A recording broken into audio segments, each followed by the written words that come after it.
Hey Texans, listen up. The bass are on the beds, Dave's at the bench, and saltwater fishing is finally heating up. So put some new line on your rods and reels because it's time to go fishing here on the Texas Insider Fishing Report.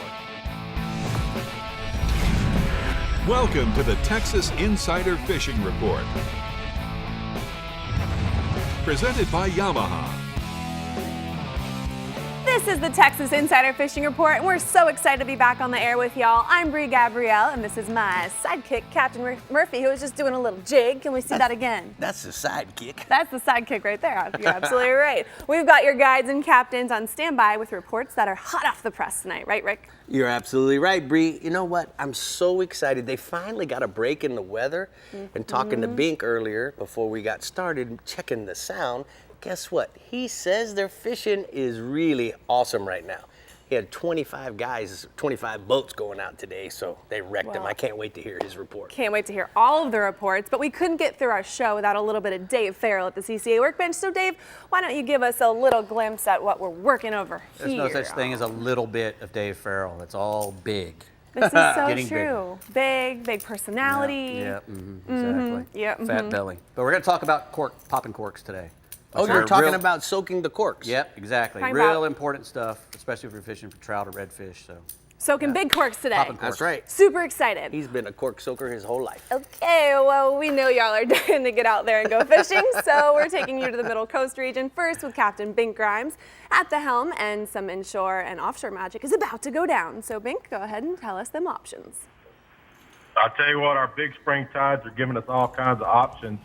That's a good thing because you need every kind of option you can get in April when the wind can blow your hat off one day and then the next day go to nothing. Drifting continues to produce over scattered shell. We've had great catches of trout from East Matagorda Bay on live shrimp under a mid-coast cork.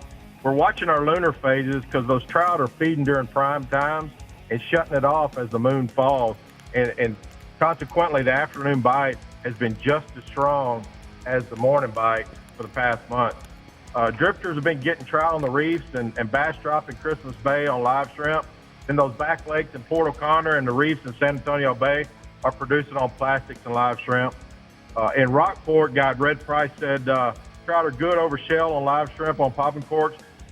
He's wading the shorelines as well on top waters, and then the slow sinking of those mirror lure, double Ds, and Corky Fat Boy floaters. Strong incoming tides are pushing a good crop of glass minnows and mullet to the shorelines of Matagorda and Port O'Connor. In Matagorda, we're working greens bio, middle ground, holding trout in the potholes on chicken on chain bass assassin, magic grab bass assassins. Morning has been good on the incoming tide, and afternoon, like I said, has just been just as good on the outgoing. And then in Port O'Connor, those limits of trout in 18 to 22 inch class have come on top waters and Corky. And Guide Lynn Smith said most of those fish that he's catching are on sand and grass, but when he can get to the shell and the wind allows him to get in that bigger water over the shell, he's catching better fish. Photo there is Captain Ray Sexton. He's wrestling with a West Bay trout he caught on the soft plastics on the incoming tide. We'll go to redfish. There's lots of bull redfish cruising the beachfront from Freeport to Port O'Connor. Most have been using crabs and mullet and squid and sardines. They're on the beach and they're at the jetty as well. And then the surf side, the Matagorda jetties, they're both accessible by foot, so you don't have to have a boat. You can get out there and drive straight up to it, get out and catch a fish. And but as far as the Port O'Connor jetty, yes, you do have to have a boat. Guy Lynn Smith said all those back lakes are players right now for redfish with the higher tides. It's mostly sand and grass in Port O'Connor. You can either drift or wade. Places like Pringle, Conti, Shoalwater, and Panther Lake, they've been the reliable places. And then in Matagorda, those back lakes are mostly mud and shell, kind of tougher to wade. So you work the edges, the points, and the reefs in the lake. You're making long drifts with mirror lure she-dog, and then you're watching those big reds. They're coming up, getting a running start, and just blowing that plug out of the water. If you want to soak shrimp, Lake Austin, Oyster Lake, Crab Lake are all players. Guy Keith Phillips, he's been posting up with mullet and catching good numbers over shell, including several over 28 inches that he's been releasing. And there's a nice Matagorda red caught by Daryl Collar on a soft plastic, also on the edges of the river and the diversion channels where he caught that fish. Inshore species, another one, the sheephead. A lot of people forget about that, but man, there's a bunch of them on the rocks right now, and a lot of them at the jetty. A live shrimp has been best. It's really good. It's a Surfside, Matagorda, Port O'Connor jetty, and then those reefs in West Bay have been holding sheephead as well. Point Island, Mad Island, Shell Island, those are just some of the spots. You can work those poles along the Intercoastal Waterway in the middle of the bay, and there's also sheephead on the edges of the diversion channel. And there's near Palacios, Half Moon Reef is holding a lot of sheephead, and that 54-acre reef, it's like fishing an underwater jetty. We've been catching lots of trout there as well. Offshore, the bull reds, they're good right off the beach, and on the nearshore rigs, there's lots of bulls on the beach, and we're catching them on sardines and squids. And then the dolphin and mahi are showing up around floating grass. Those temperatures are beginning to climb closer to 70 in the Gulf, and a lot of those pelagics are coming closer and closer, and that grass is showing up. And a lot of those pelagic species are shadowing that grass where all that bait is trying to hide. So been pretty good. All right, thank you so much, Bink. We're going to go ahead and take a look at the hot spots, the CCA hot spots from the Middle Coast region. In Rockport, he says, waders are working the sand and the grass. They're finding solid trout on floating corkies on the incoming tide.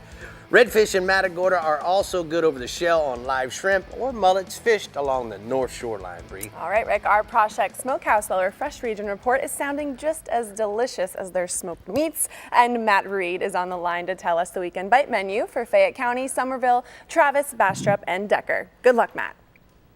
All right, we're ready to get this thing rolling on that South Texas region. We're going to cover as much as we can. Going to start out with largemouth bass at Fayette County. Early mornings, topwater bite has been really good on the outside of the reeds. You can catch them on walking style topwaters and also the ploppers, the walker plopper and other types of bait like that. Also getting some bites on a frog, which is really a fun bite early in the morning around the reeds. Main lake bite is improved in the middle of the day. You know, that being a power plant lake, the fish have moved offshore. They're done spawning. They're getting out in that 12 to 15 foot of water around brush piles and rock piles.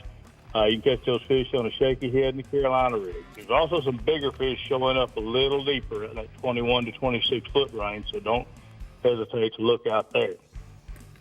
Lake Somerville, it's a little bit behind as far as the spawn goes. It was just starting to do good with the spawning fish and the buckbrush, but they had a little cold front last week that slowed them down. They're starting to kick off again with improving weather. You can catch those fish around the shallow cover on a spinner bait or a soft plastic stick bait. That ought to be getting better every day with the constant weather. I want to thank Greg Boyd with Anglers Angle for the reports on those two lakes. Going to move on over to the Austin area. We've got Lake Travis. It's fishing really well. The fish is halfway back in the pockets. You can catch those fish on soft plastics. Throw them on a light Texas rig around any cover you can find. Topwater bite is picking up.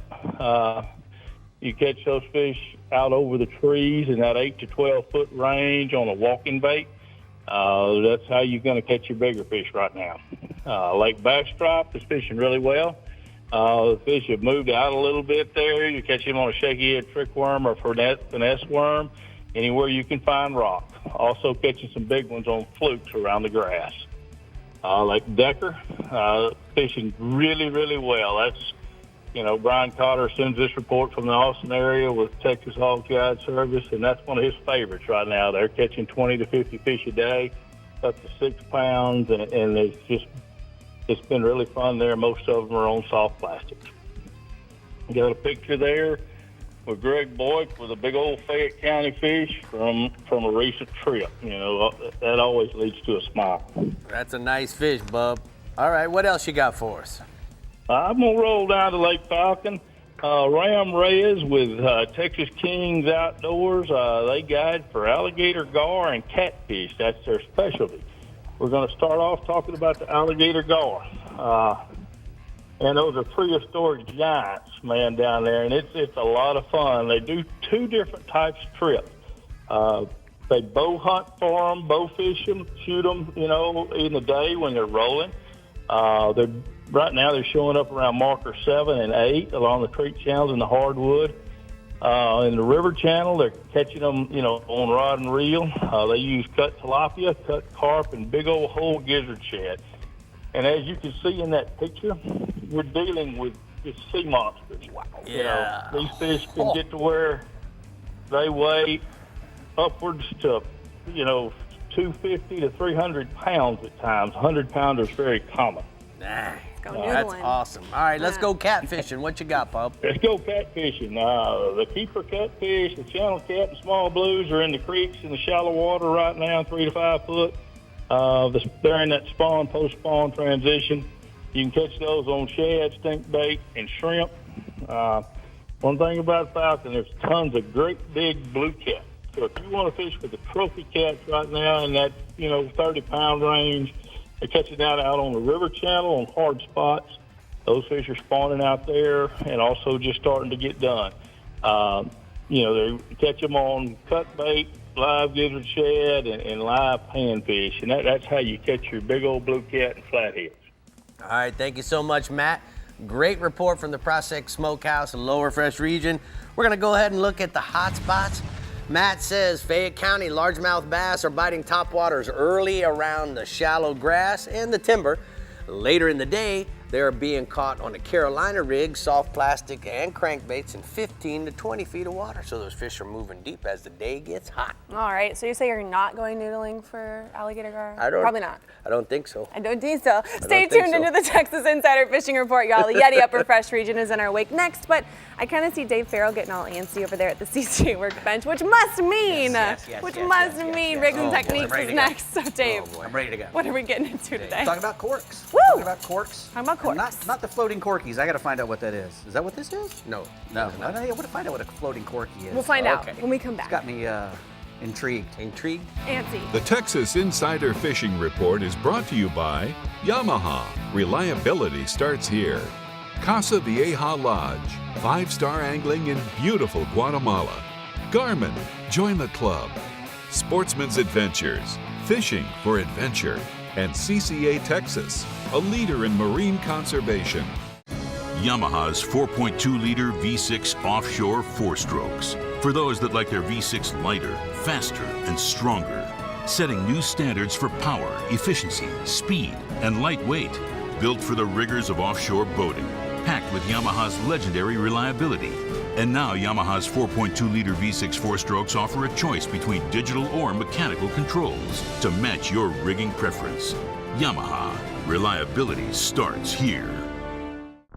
Are you tired of fighting foul odors in your car? The easy-to-use Auto Odor Eliminator from Starbright uses the power of chlorine dioxide to eliminate even the worst smells. From cigarettes and pets to fast food and sweaty kids, this EPA-registered chlorine dioxide technology fights the odor-causing bacteria, the source of the stink. Don't just cover it up. Eliminate it with the Auto Odor Eliminator from Starbright. If you're not a member of Coastal Conservation Association, you need to be. CCA fights on a national and state level for our fishing rights so that our children and grandchildren will have fish to catch today and in the future. CCA, through their habitat programs, create oyster and artificial reefs, as well as many other habitat programs. CCA also each year releases millions of trout, redfish, and flounder, so join myself, Brie, and Dave and become a member of CCA now.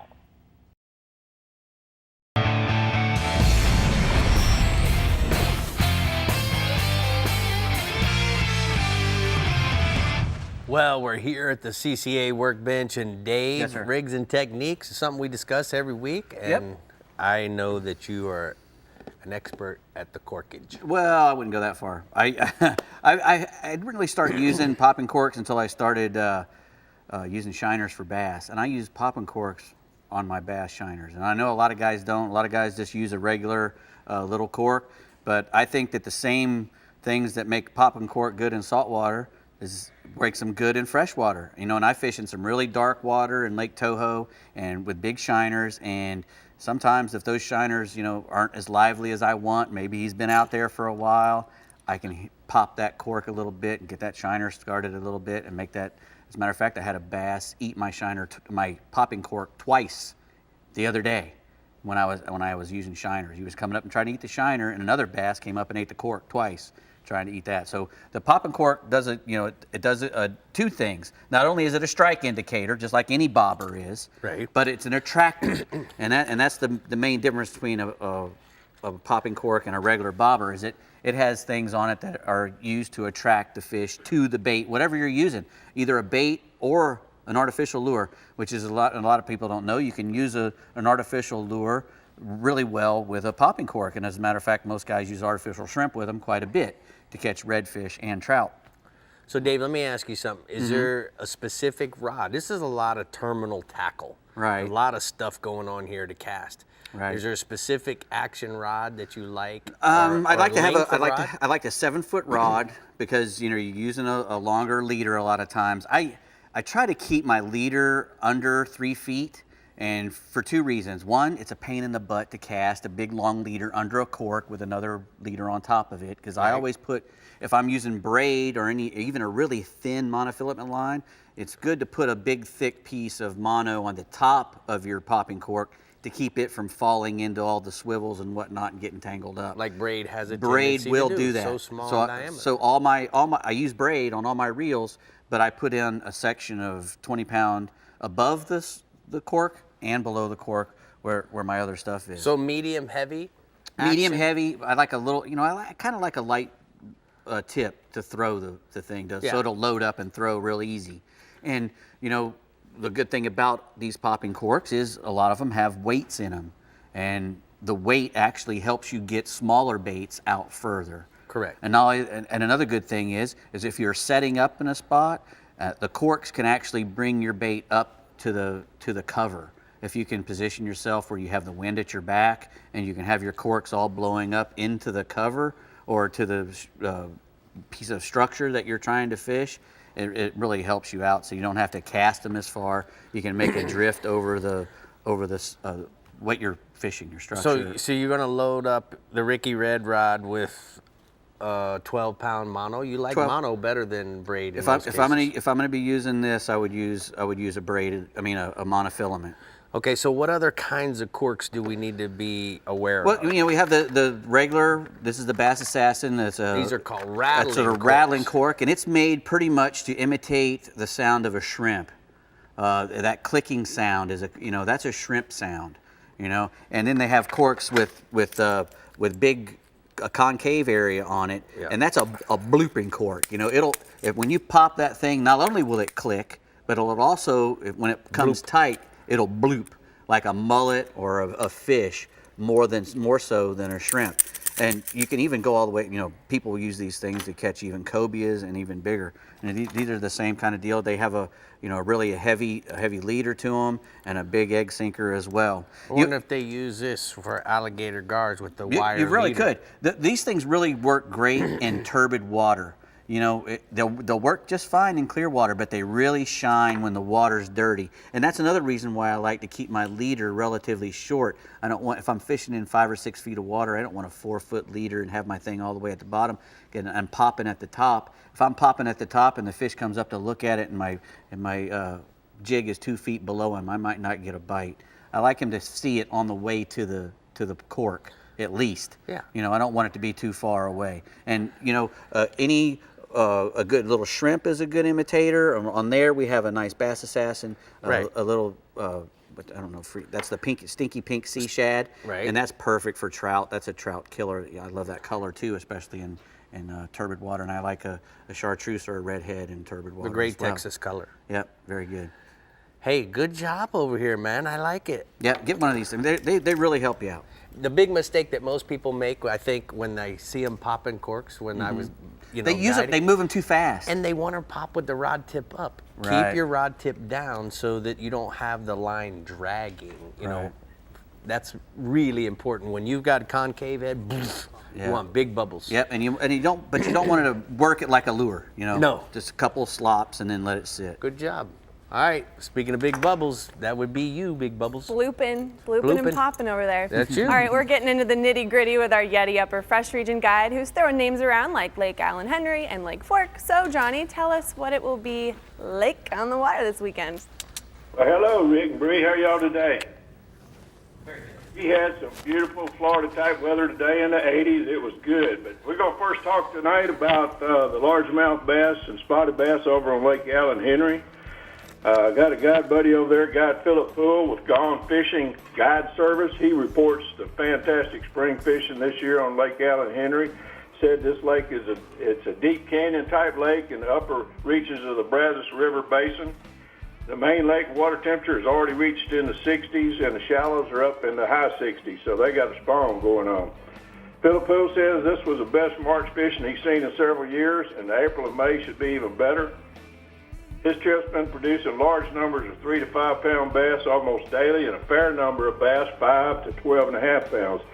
Best lures have been the spinnerbait and soft plastic stick baits, but he's catching his largest fish catching those on swim jigs. Allen Henry usually produces a sherlunker or two in Texas in April, and I wouldn't be surprised this year to see a couple of bass over 13 pounds come out of this lake. Bass should be locked on the beds at this time, so it's a great time to hook up with Guide Philip Poole over at Gone Fishing Guide Service and make the trip this month. He sent me a couple pictures. The first one on the screen is a picture of a recent guide trip. Look at the quality size of these bass. They're about ready. That's a great picture, Johnny. The second picture is a 12.5 pound monster one of the customers caught, and that is a great fish right there, 12.5 pounds. Dang. That belly. Johnny, me and Dave and Bree are going to come out and go fish with you guys before it starts next year, all right? I hope you do. We got them ready. All right, man.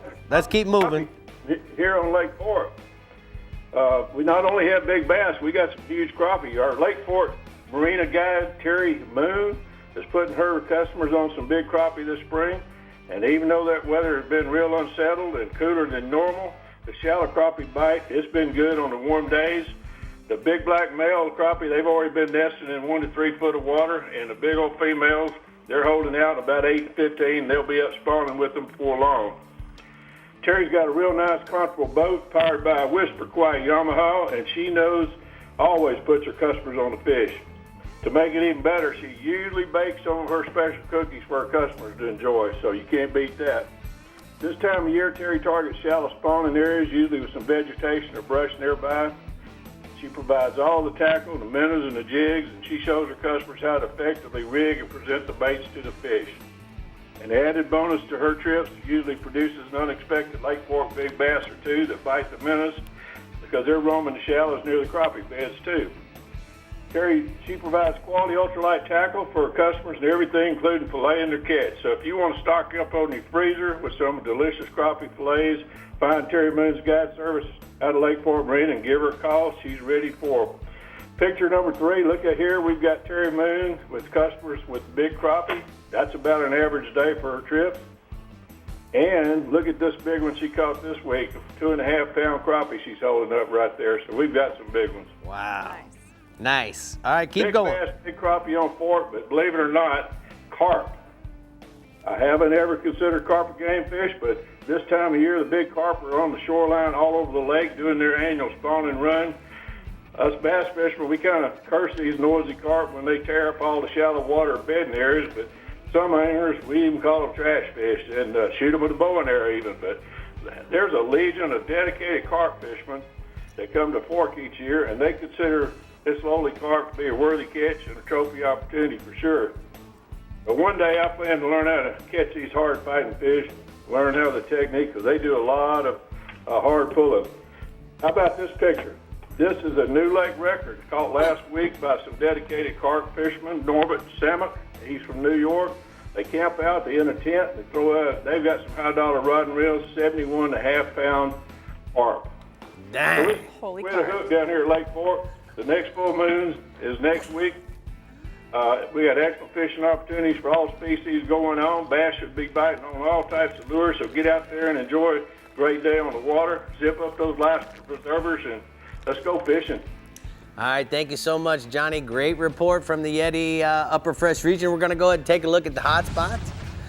He says that Lake Allen Henry is on fire. Big bass are moving up to spawn in the shallows. Try spinnerbaits and swim jigs. And then Lake Fork, crappie continue to impress. Size and numbers are good on jigs and minnows under corks in 1 to 3 feet of water. And don't forget the holy carp. Holy carp. Holy crap. All right, let's jump into some CCA Texas updates. Oh, right, boy. Greg? Yes, Okay. please. All right. The Sabine Nearshore Reef is a 160-acre reefing site located out of Sabine Pass. The materials deployed include a 120-foot barge and about 200 granite blocks that will provide an easy, accessible nearshore habitat for recreational anglers. CCA Texas and Building Conservation Trust have contributed $2 million to nearshore reefing efforts along the Texas coast, which is one of the many reasons CCA Texas is the leader in marine conservation.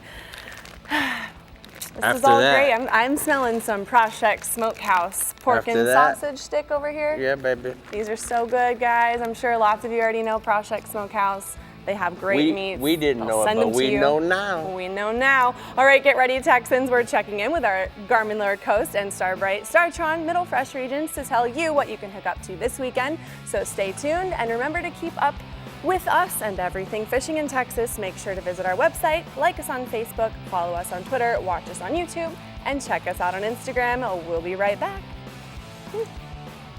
The Texas Insider Fishing Report is brought to you by Contender Boats, always in the game. Bass Assassin and Saltwater Assassin, the best lures, period. CCA Star, fishing fun for giant prizes and scholarships. And Project Smokehouse, a link above. An entirely new species of extreme predator is moving offshore. The Yamaha 5.6-liter V8 XTO offshore outboard. Extreme big block thrust and power in the industry's first direct injection 4-stroke. Quiet, efficient, powerful, and proven Yamaha reliability. More than an outboard, it's a fully integrated power system. The all-new Yamaha V8 XTO offshore.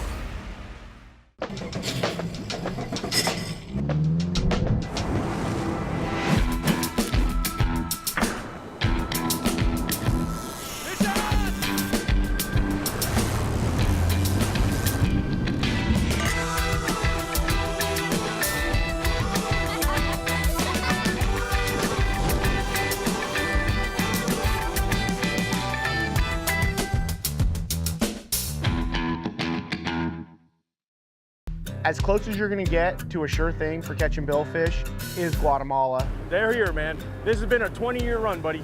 These things haven't left. There's no cycle. When it comes to sail fishing, this is the real deal.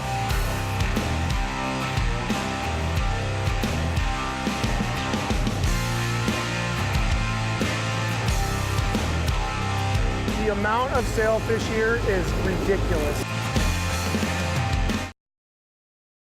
Hey guys, we're here at the boat show, and not only does Yamaha make the big 425 XTO, but we also are a leader in the small motor categories. So from the 2.5 horsepower right on into the 25, these are the motors now that are being considered to replacing some of the old 2-stroke motors that we have. Now, as you know, the population of small paddle boards and little fiberglass skiffs is really growing. Also, what's happening is that we're having a lot of restricted areas to where you have to remove the motor in order to go and fish in these no motor zones throughout Florida. So let's talk a little bit about the 20, the 25, and the 15 and the different shaft lengths that we have. And we come in a 15-inch shaft as well as a 20, and even for you sailboaters, we have the 25-inch shaft and the 25T, which is high thrust. The high thrust allows us to run a bigger prop and gives us more reverse power as well as forward propulsion. We have tension knobs that allow us to offset some of the torque as we're running from point A to point B. But remember, it's a lot easier now at 126 pounds to just simply remove the motors and remove the full fuel lines and lay the motors down in the boat so that you can fish in those no motor areas. Now also on the 25 and some of the tiller models, we have the ability to turn down the idle by simply detuning down or up. It gives us a better trolling speed, or even maybe approaching the dock in a lower speed on windy situations and days. So if you have any questions, you can go to YamahaOutboards.com, or you can simply go to a local Yamaha dealer and they'll be happy to answer all your questions. You know, Brie, I spent a lot of time early in my career guiding duck hunting. Duck hunting in Texas is tremendously popular. I wished back in the days when I was running a little John boat that I had a 4-stroke because of how quiet they are. It will allow you to go to your duck blind in the dark and not disturb all the ducks that are rafting near you or nesting near you. So, man, I can only imagine how the 25s are going to change John boats. And certainly, guys, if you're thinking about duck hunting, this is the game changer for you. Exactly. All right, Captain Chad Kinney always knows where the fish are in the Garmin Lower Coast region with a little help from his Garmin. So, Chad, tell us about our weekend report. I'll tell you what, it's great. The weather's breaking, and it looks like we have some good patterns. We still have some windy days and conditions, but it's really starting to break. You can tell it by the bait and the color offshore in the water. So, starting with the inshore, sheephead this time of year is a really good thing. It's a different species, but it's really good, and they're good numbers out of Corpus Christi at the jetties there, also Port Mansfield here, and there's a lot of them around the wellheads there. Trophy trout are still solid right here out of the Port Mansfield here along the sunken squirrels up north. And then offshore, head out deep past the canyon out of any lower coast port here, Port A, Port Mansfield, Port Isabel. Look for water about 1,500 foot or deeper there. You get some swordfish action for day fishing or nighttime fishing. So moving in the inshore here, talk to Doug Stanford, Pirates of the Bay. He's out of Port Aransas there. Sheephead are really good numbers there around the jetties. And he said the deeper wellheads also working really good. Using live shrimp and also some fresh dead if you got it. Free line them around there or put a split shot on it, depends what the current's going on. Also popping cork works really, really well with this stuff like that. Extend leader, depending where you're fishing at, to the depth of what you're working. If you're working along the edges of the rocks and the jetties and stuff like that, go ahead and probably put a longer one, maybe 4 foot, 4.5 foot, really get it down deeper, 40 to 60 foot, 40, 60 pound fluorocarbon, will help with the abrasion and structure, stuff like that. Casting the deeper holes around the rocks and points, and also watching currents there. If you get there and you're not getting any bites and the tide throws slack, go ahead and wait for that tide to start moving up. Once it starts moving, that's when the fish are going to start biting. And got a picture of a really good sheephead here. He's over 9 pounds that Doug Stanford sent me. Wow. Whoa. That's pretty. It's a solid fish. I got some good stuff coming here. So moving to trophy trout, which a lot of people love here in Texas, of course. And there's been some really good numbers later here than normal in the season. I've talked to Ruben Garza Jr. He's been hitting me up a bunch with Getaway Lodge next door here. And he's been on some really big ones. The guys are throwing a pink corky, and he's been just waylaying them here the last couple of weeks. They're working knee-deep to waist-deep water. Wade fishing working best. They're working north. Mansfield here in the sunken spoils, west shorelines. Main thing here is you got to be patient and work the area really well. And if you get a blow up or anything, of course, you can wait for it, keep on working that little area. But if your buddy hooks on one, gets them going, maybe toss another one in there. These fish have been traveling in a couple pods, 2, 3, 400 fish at a time. And this stuff, when you get these big ones, if you guys would, remember practice catch and release on this stuff. These are some big trophy fish. We got a picture of a really nice trout here, over 29.5 inches, weighed 9 pounds, caught by Richard Fisher. Wow, Richard Chad, Fisher. you're having a big fish week. All right, what do you got for me offshore? Yeah, speaking about bigger fish, even moving heading offshore, we're going to do something different, heading out deep. We get some weather windows in here. Port Aransas, Port Mansfield, South Padre. Try Jim's Peak, Cove, the Canyon, daytime or nighttime dropping for swordfish. Daytime, use some electrics to get to the bottom if you want to. If not, at least get a 50 water better for some hand cranking. Large squid, rig, works best. We got them here at the shop at Look at Them Out Your Baits. Guys from Port A are even picking them up. Also try some light sticks and rig everything with it, of course, there. During the daytime, drop to the bottom. If you're drifting at night, of course, which I really like to do, 100 foot to 300 foot depths, do 2 or 3 lines, be patient and wait for that bite. Main thing is when you hook these fish, you got to remember to keep constant pressure on them and have the drag set semi-loose because they got real soft mouths and stuff like that. It's easy to spit or pull the hooks on these things. So we got a nice picture of a swordfish landed by some buddies of mine up there out of Port Aransas for semperfish. Connor, Marshall, and Cody there. That's a nice fish. That's some good eats, baby. All right, one more to go. What do you got? One more, some unique stuff out there, something different, throw in the mix. when you're deep dropping out there for swords and stuff like that, you never really know what you can run into. Maybe some different sharks, different stuff. Hopefully you're targeting the swordfish. But these guys were out there fishing, and they thought it was a monster sword, and they fought it for a long time. Of course, you brought it up, and you can see here by the pic, if y'all can move to that one, this is a 6-gill shark, which is really unusual. The longliners get them stuff like that, but you can see they released this thing, but it's over 14 foot long. Dang, Chad, you just kept getting bigger and bigger throughout the whole week, you know? I love this great photos. Appreciate it very much. Huh? It's Texas. Yeah, it is. Everything's bigger in Texas. All right, bub, we're going to go ahead and get going. Thank you so much. We're going to take a look at the hot spots from the lower coast region. Chad says that inshore, sheepshead are good numbers out of Corpus. At the jetties and the wellheads, trophy trout are north of Port Mansfield along the sunken spoils. And then offshore, head out deep past the canyons. Out of any of the lower coast ports, look for clean water and 1,500 feet or more for swordfish action during the day or even maybe during the night, Brie. Yeah, Chad Kenny just keeps topping himself. It's like, Yeah, oh, look man. at this picture, look at this fish. And then it just keeps getting bigger and better. And then you got everything eating everything. Yeah, there you go, the food chain. Stop with the shot. All right, we're keeping things squeaky clean in the Star Bright Star Toronto Middle Fresh region with your captain who likes to keep things simple, Matt Loescher. Tell us, Matt. Hey, Bree. Yeah, we're going to keep it simple as usual. It's going to be tough to follow up all those big fish, but we got the numbers over here in the Middle Fresh region this week. I'm going to focus on crappie and bass because that's what's hot. Two best lakes in the Middle Fresh region right now, Rayburn and Toledo. I'm going to start out talking about bass fishing over at Rayburn. The water's still falling over there, but that's not stopping the bass from hanging around the trees and the bushes in about 2 to 6 foot of water.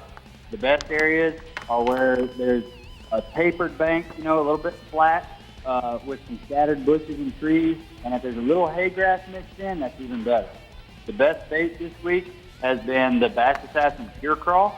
I like to use watermelon red in the clean water and then gin bug or black and blue in the dirtier water areas.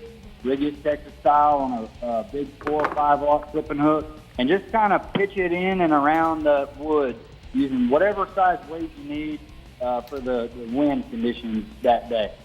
Topwater bite is also starting to happen as well. It's not just full-blown, hardcore topwater action all day just yet, but there are a few fish being caught on frogs and buzzbaits, and they're good ones. So don't be afraid to experiment with that some as well.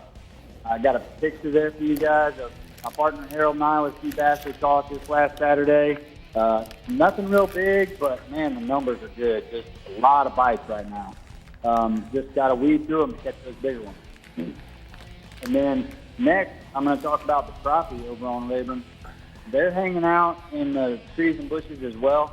Basically the same type of areas I just described for the bass are holding some big flags. In fact, this past Saturday, while pitching those pure crawls for bass, we even caught a few giant crappie.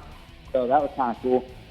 But to target them specifically, I would use a long pole, like a 10-footer, a big jigging pole, and a heavy jig head, like an 8 ounce, and put you one of those Panfish Assassin tiny shad. Electric chicken's going to be my go-to color for that. And what you want to do with that long pole is position your boat right out in front of those trees and bushes along the grass there, and just stick that big jig pole right up inside those trees and bushes and drop that jig down ahead, and then they'll thump that thing. And it's a really fun way to catch those big crappie this time of year, and that opportunity doesn't come around every year, so get out there and take advantage of it. It's a ton of fun.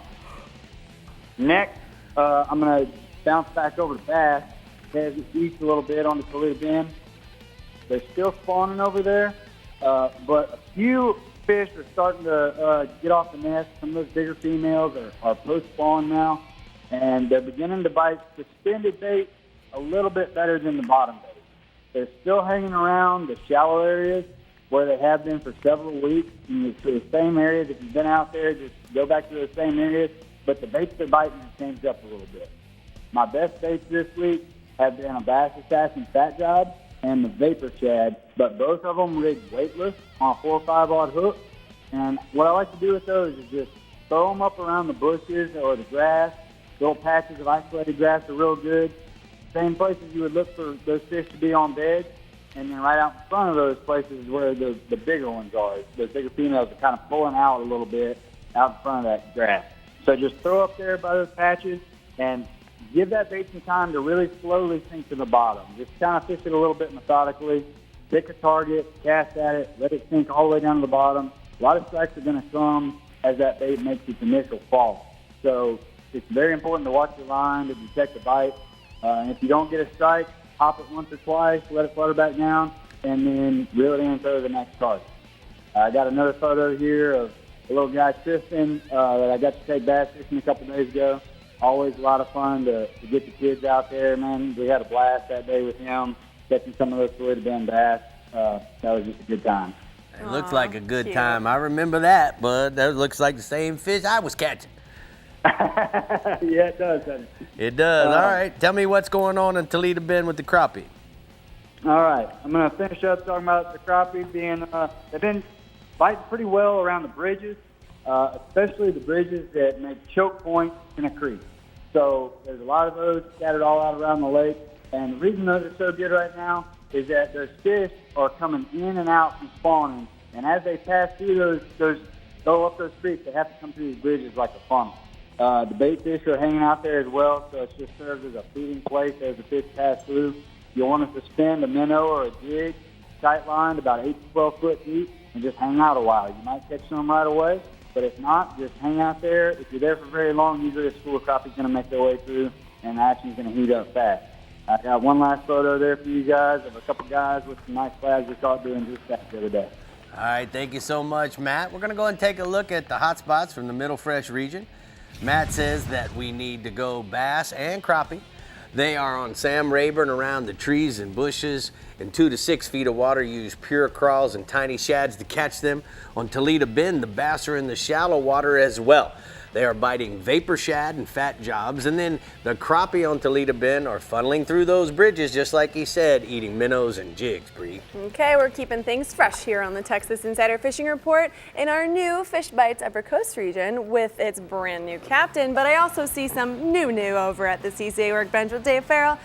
Dave, we've got a lot of new going on here. I'm getting things organized. Wow, very pretty. I'm proud of you. Look at that Wow, setup. look how tight you got that Very bench, tight. man. So tight. What happened to the disaster? I don't know. Oh, we're proud of you. We're proud of you. We'll be back to ruin all that. He must have got yelled at by the fun sucker. The Texas Insider Fishing Report is brought to you by Yeti, built for the wild. Turn on the bite anytime. Tie on a MirrOlure. Building Conservation Trust. CCA's National Habitat Program.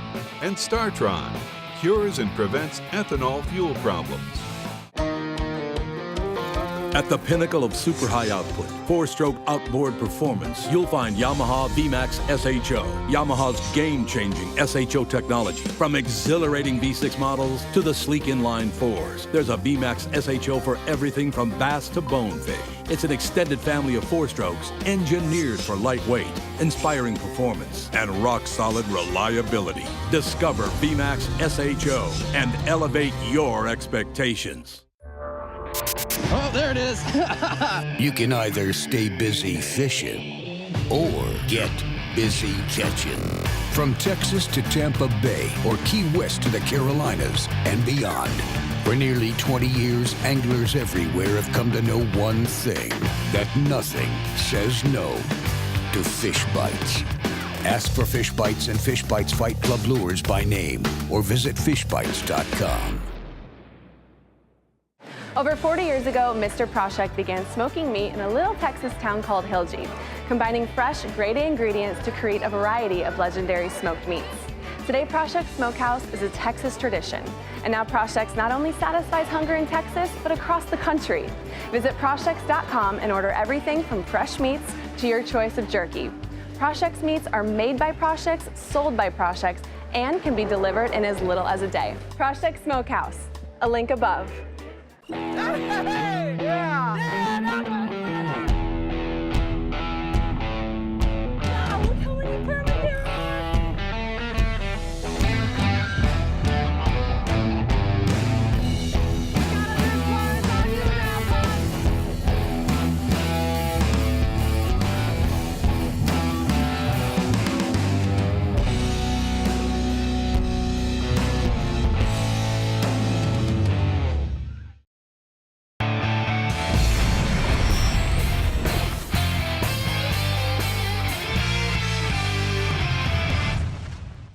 Today's power pole tip of the week is about the many different ways that you can mount your power pole.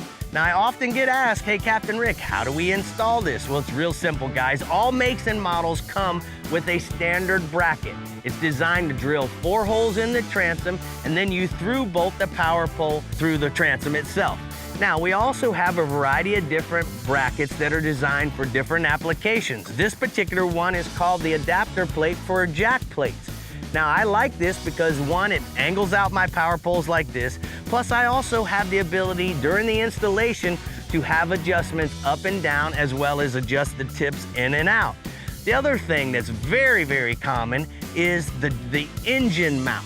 That simply uses the bolts from the engine, and then we have these wings that come off just like you see here, giving you a great angle like you have with the jack plate adapter. Now, the other thing that we also use is the deck mount for those guys that have pontoons. So that actually bolts to the top. So keep in mind there's many different ways to mount your power pole, and that's today's power pole tip of the week.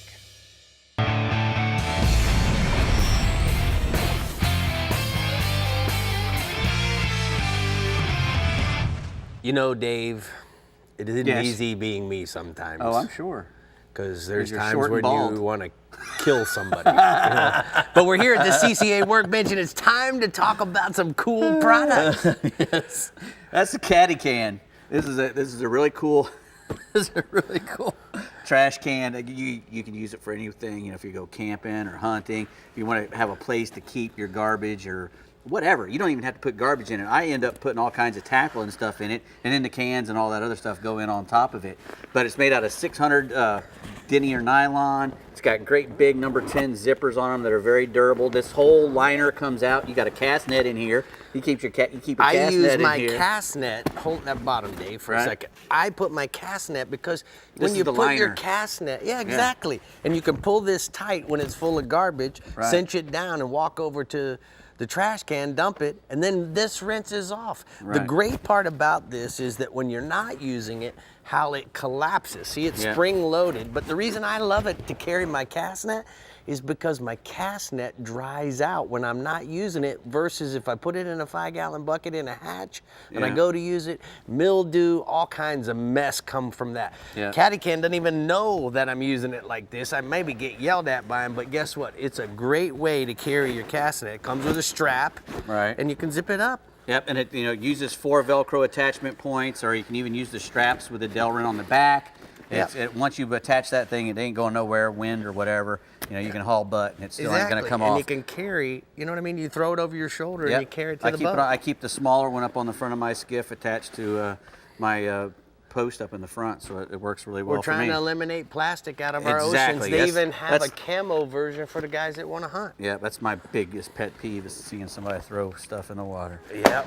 Okay. All right. Next, we got some Natural Anytime 2-in-1 lotion. This is we got the great thing about this stuff is it's all natural. There's no DEET in it. We're using the stuff we're talking about tonight. This Natural Anytime is a no bite and no burn. It's 2-in-1 lotion. The mosquitoes will stay off you, and it's got a 30 plus SPF value. Uses zinc oxide, which is a natural element. It won't hurt you. Reef friendly.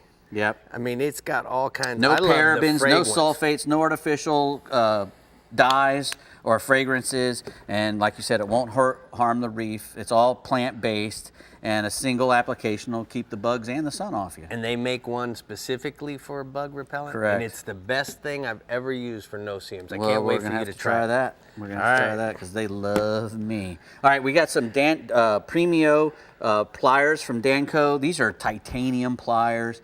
Probably some of the nicest pliers you will ever see. They're machined from a big solid block of 6AL titanium. They come in 3 different sizes. There's 2 of them there. That's the largest size, the 7.5. Only weighs 5.9 ounces. Supersized hinge, a halo hinge. It's got replaceable cobalt titanium cutters that will cut braid, mono, wire. Just don't want to cut a hook with it. The molded sheath and the lanyard that'll stretch out to 36 inches. And like I said, it comes in 3 different sizes. So I know. Look at these little babies. The DancoPliers.com. You can find those. These are Mia size. The Premio Yeah, man. They're called the Premios for All a right, Dave, reason. what else? Well, real quick, these are the Travex. These are like these are wallets for guys who like to go in the outdoors and don't have to worry about stuff getting all moldy and mildewy and really carrying a big old thick nasty. Exactly, they're front wallets, so they stay in your front pocket. They're really good for that, and they're made out of metal and aluminum. So. Or stainless steel, so they're in a paracord or just a leather strap. They get fit from 15 cards in that contour there and 5 bills. And what's really cool about it is you access them. Just slide the bill. You slide your cards right out one at a time, and it'll show you what's next on there. And they come in and out real easy, which is always a big pain in the butt for me. But these are the Travex. And go to Travex.com. All made in the USA, too. All right. We can go online and find out all these products if you got any questions. Or they can contact you, right, Brie? Yep, we'll get to that's Big pretty Kahunas neat. later Father's next Day show is or coming something. up. That's a good Father's Day gift, guys. All right, let's say hi to our last but certainly not least, but most importantly, newcomer and captain extraordinaire, Carl Weston from the Fish Bites Upper Coast region. Let's hear about some fish bites, Carl. Hi, Rick and Brie. How you doing? We're doing great. What you doing, Carl? Enjoying a beautiful sunny day in Texas. All right, well, let's give me some fishing report, dude. All right, well, let's go inshore and catch some redfish then. Captain Blake with Galveston Trophy Charter said the redfish bite in Galveston Bay is heating up with the springtime pattern and the predominant southeast winds, bringing in a lot of green water and high tide, pinning a lot of bait along the shorelines. He's been wade fishing the shallow reefs and flats, throwing topwater like Little John by Mirror early. Then he's been switching to a corky or soft plastics like a Bass Assassin white paddletail later in the day. We got a picture here of J.J. Garcia on a recent wade fishing trip with Captain Blake. Wow, that's a nice picture. Looking good, dude. What else you got for us? Well, we've got flounder. We have some flounder showing up.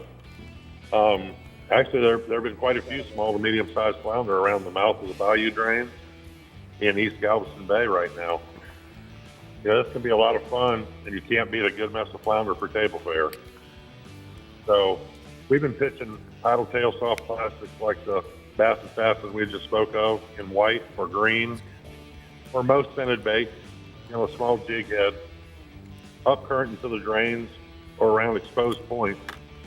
That's where you're going to get your best bites right now. No big flounder right now, but it still produces some fish out of the wind. It'll have, it'll add a little mix to the bag or your box for the end of the day. Here we got a picture of Troy Connor with a nice flounder, caught recently. That is a nice one. So what do you got for offshore, bub? Well, we're going to head offshore and look at some ling or cobia. They're showing up near our offshore structure this time of year. Last week there were a few caught out by the West Flower Gardens, and we saw some smaller fish on the offshore oil platforms. These are, these fish are just fun to sight cast too, with bucktail jigs, feathers, plastic grub tail. Run a small fluorocarbon leader with about a 6/0 live bait hook tied to your main line with a bimini twist is best with, say, a live shad. These are very curious fish and will swim right up to the boat. As we know, if they don't seem interested in your bait right away, don't give up. Start chunking some bait to them.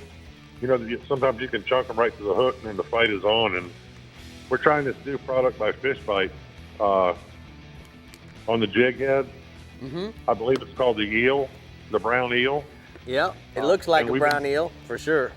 We've been testing some of that, and we're going to test a lot more in the future, and it seems to be really hot right now. It's working really well, Rick.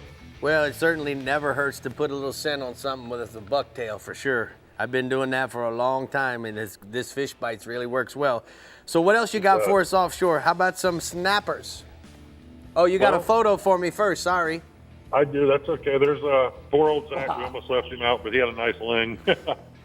Wow. That is a nice ling. That's a photo. All right, now tell me about the snappers. I'm sorry. No, it's, we've had a lot of wind down here. So state water snapper's been heating up a bit. We're seeing some decent sized fish now this spring.